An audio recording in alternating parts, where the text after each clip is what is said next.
Today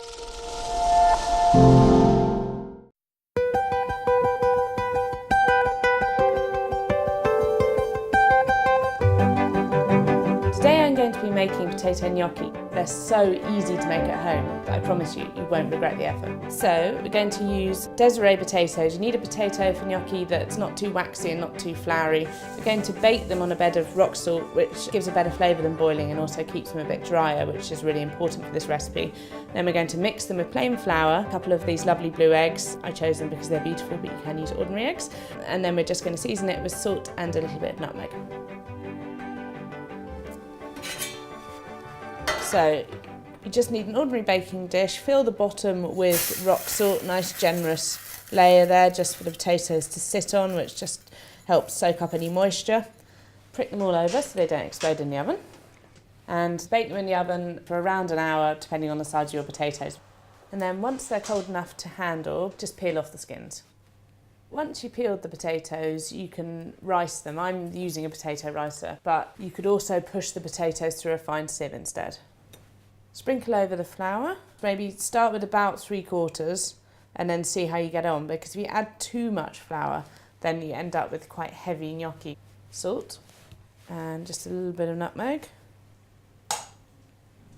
Lightly beat the eggs together. Now we're going to mix it all together, which is the fun part. Just make a well in the centre, a bit like a volcano. Tip in your eggs and then very gradually work it all together into the egg. You don't have to use eggs in gnocchi, but I think it gives them a bit of a firmer texture and makes the dough easier to work with. As soon as your dough comes together, stop work on it. It will be quite squidgy, but if you overwork it, then you'll end up with tough gnocchi. So give your work surface a little bit of a clear and give your hands a wash, because you really need clean, dry, well-floured hands to shape your gnocchi or it'll be an absolute nightmare. Then take your dough and flatten it out to a rough square that's about 1.5 centimetres thick. Then cut it into strips that are also about 1.5 centimetres wide. So just take each little nugget of gnocchi and just roll it gently down the back of the fork like that. You don't have to do this, but the little grooves help sauce to cling more easily. I'm going to make a really simple sage butter sauce to go with these gnocchi just before I cook them. Melt some butter in a pan, just a sort of generous knob of it. And once the butter's all melted, then you can add in a few leaves of sage. So this is what we're looking for here. Butter's got a lovely sort of caramelly colour, so take that off the heat. Just set it aside while you cook the gnocchi. Try and work quite quickly and make sure you don't overcrowd the pan because you don't want them to be sticking together.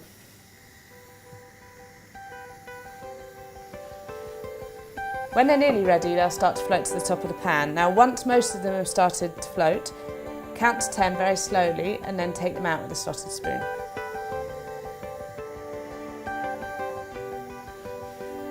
They're quite fragile, so don't do them too much violence. And now we're ready to plate up. And there we are, potato gnocchi with sage butter. Are we gonna cook Middle Eastern? Comfort food. Yeah. It's a bit of home cooking. Yeah. And we're gonna cook hake in sort of North African sauce.